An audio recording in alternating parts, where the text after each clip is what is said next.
Primeiro tema do dia, o presidente Temer começou aí uma peregrinação, para defender a reforma da Previdência. Hoje, numa entrevista ao Grupo Bandeirantes, o presidente afirmou que Lula não está morto politicamente, que a imagem, o carisma e o discurso do petista ainda terão presença no cenário político, ainda que a lei ficha limpa cabe, não permitindo que ele dispute a sucessão presidencial deste ano. Michel Temer completou ainda diz que o impedimento da candidatura do petista tensiona o país e uma eventual participação poderia servir como um elemento para pacificar a sociedade brasileira. E ontem, vamos decidir aqui, vocês preferem a gente falar um pouquinho dessa entrevista pro Temer hoje do Grupo Bandeirantes, depois do Silvio Santos, ou vamos fazer numa só? Vamos falar primeiro de hoje, então, vamos lá, porque eu acho, Patrick, que ele acabou indo lá com um objetivo, que era falar da reforma da Previdência, e acabou caindo nessa casca de banana para ele, que é ficar falando do Lula, né?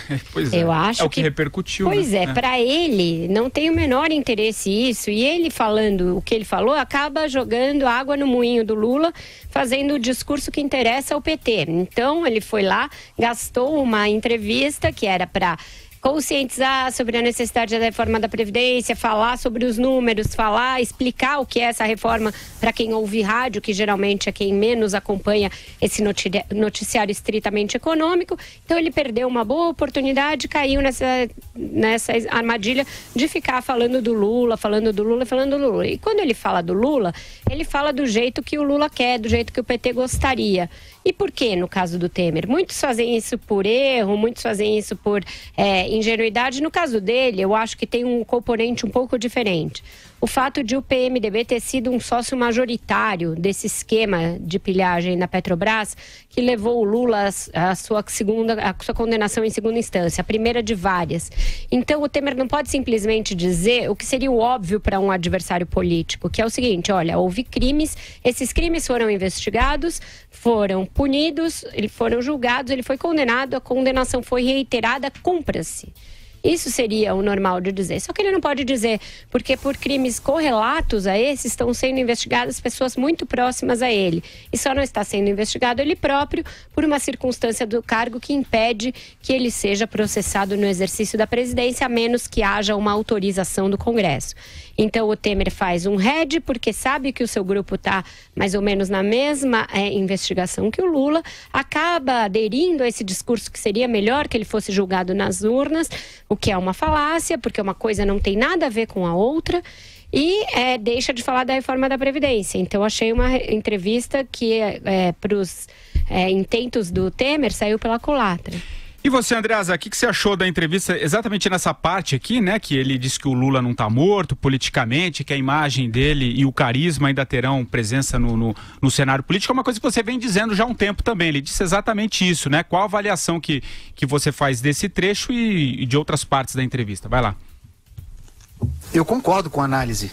Mas esse é exame que cabe ao jornalista, a quem faz análise. E aí a pessoa vai concordar ou discordar. Esse é o nosso papel. Eu acho que o presidente tem razão. Mas não importa, porque ele é autoridade, ele é presidente da República. E aí esse discurso, também pelos motivos a que a Vera fez referência, se transforma num discurso burro. Me desculpa, e não é só do Temer. É o Geraldo Alckmin, é o João Dória, é o Rodrigo Maia, é o Henrique Meirelles. Todos eles fazendo esse discurso que levanta a bola, como disse a Vera, do PT. É o discurso que politiza o que é um processo judicial, que transforma uma condenação em segunda instância, comprovada, com fundamentos inquestionáveis, transforma isso numa disputa eleitoral. Como se o juiz, Sérgio Moro, ou os 3 desembargadores da TRF4 fossem adversários políticos do Lula. Esse é exatamente o discurso dos sonhos. É um discurso distorcido, portanto, o discurso dos sonhos dos petistas. É passar a mão, já falei isso aqui, vou repetir, é passar a mão cheia, me perdoem, na bunda da justiça. Um presidente da República aterrando as instituições. Seria muito bom o Lula disputar nas urnas se ele fosse um homem livre para tanto. Porém, existem leis hoje que, a rigor, pelas quais ele deveria ser preso. Não é isso? A jurisprudência do Supremo que autoriza a prisão em segunda instância, uma vez havida condenação em segunda instância.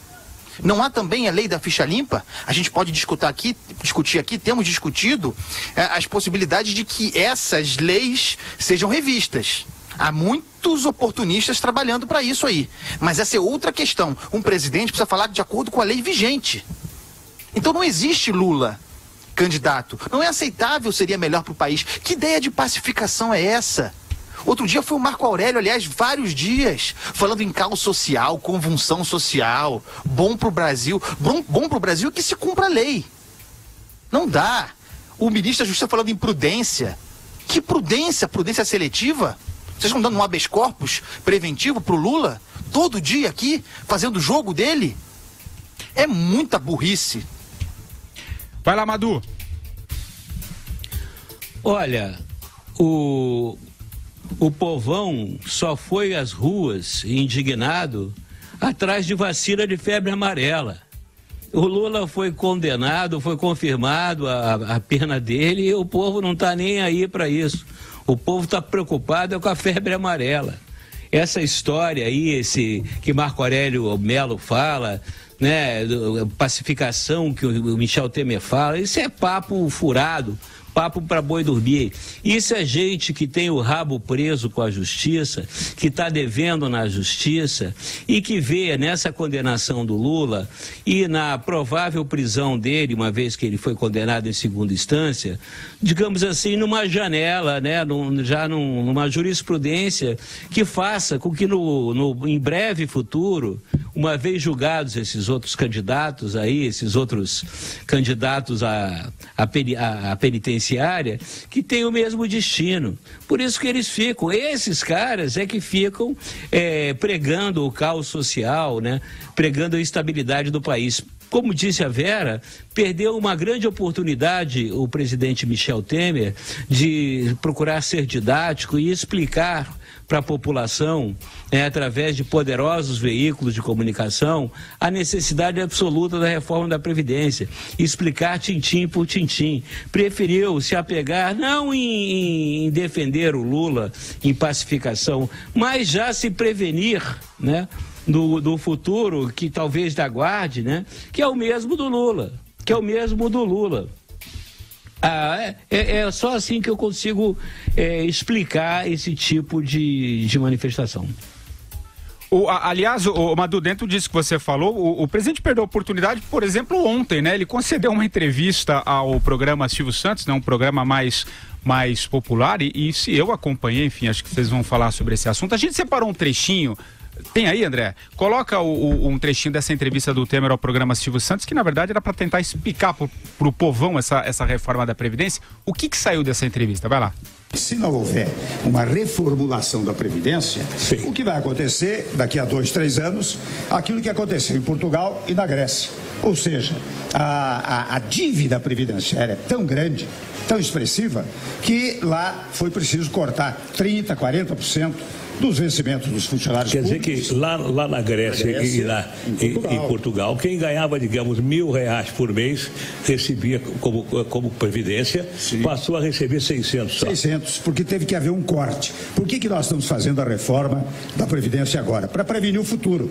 Porque você vê, quando você tem a conta pública equilibrada, você tem queda de inflação, você tem queda dos juros, você tem alimento mais barato. E quando não há essa possibilidade, o que ocorre é que as contas públicas crescem de uma tal maneira que você começa a ter prejuízos.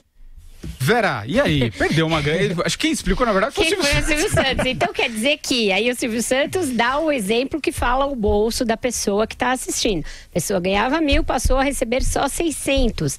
Esse é o jeito didático de você falar. Isso é o que a pessoa entende. Isso é o que fala a conta doméstica da pessoa. Não falar em contas públicas. O Temer começa falando assim, a dívida previdenciária era tão expressiva. Ele já perdeu a pessoa já mudou de canal. Primeiro porque ele não é tão popular assim. Segundo, ele começa a falar em javanês para o público. Então precisa ir o Silvio Santos lá com seus anos de cancha, de comunicador, e dar uma palhinha para o Temer explicar para ele como fala com a população. E hoje, Patrick, tem um reflexo disso também nessa entrevista que ele concedeu hoje à Rádio Bandeirantes.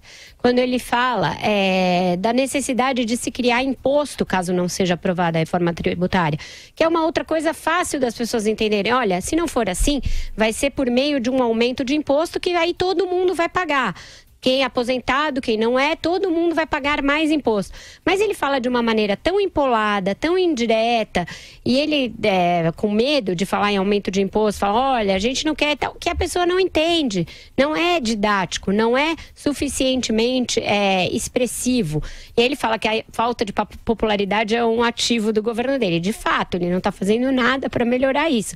Ele vai em programas de audiência, ele faz um roadshow que resulta soma zero, porque ele não consegue se comunicar. Andreasa, o que você achou da entrevista? É o melhor que ele pode fazer, tá? Ele é ruim de latinha, não tem jeito. Mas também não creio que seja soma zero, em função do Silvio Santos, né? Em tese, era o cenário perfeito. Mas o cara não consegue expressar, falar claramente o seguinte: gente boa, ou faz agora ou não vai ter dinheiro amanhã. Grécia, Portugal, já perdeu a audiência, entendeu? A verdade é essa. Queria, porém, voltar só para complementar o tema anterior, porque eu falei da hipótese da burrice, né, do discurso burro, mas tem também um aspecto do método, né? Algo de que tenho falado aqui e é o tema da minha coluna amanhã no Globo, que é o seguinte: aquela percepção e a torcida de muitos políticos, muitos desses que estão com esse discurso burro, supostamente burro, coincidente com o do PT, o cálculo óbvio de que se o Lula, com tudo que há contra si, com a condenação em primeira instância, confirmada em segunda, outras por vir, a perspectiva de prisão nos próximos meses, a inelegibilidade, tudo isso no cenário, se com tudo isso ele conseguir escapar, se fizer com que seu discurso influente prospere, é porque a Lava Jato terá acabado.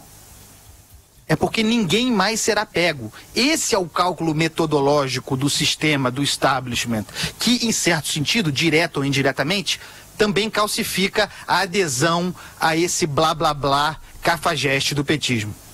Ô Madu, o que você achou desse trechinho da entrevista? Claro, você assistiu toda a entrevista no programa Silvio Santos, mas enfim, até o terno, acho que ele podia tirar pelo menos aquela gravata, ficar um pouco mais solto, né? Ficou... Eu acho que o seu Silvio devia ter tocado pro Temer aquela musiquinha: Sérgio Moro, vem aí, parará, Sérgio Moro, vem aí.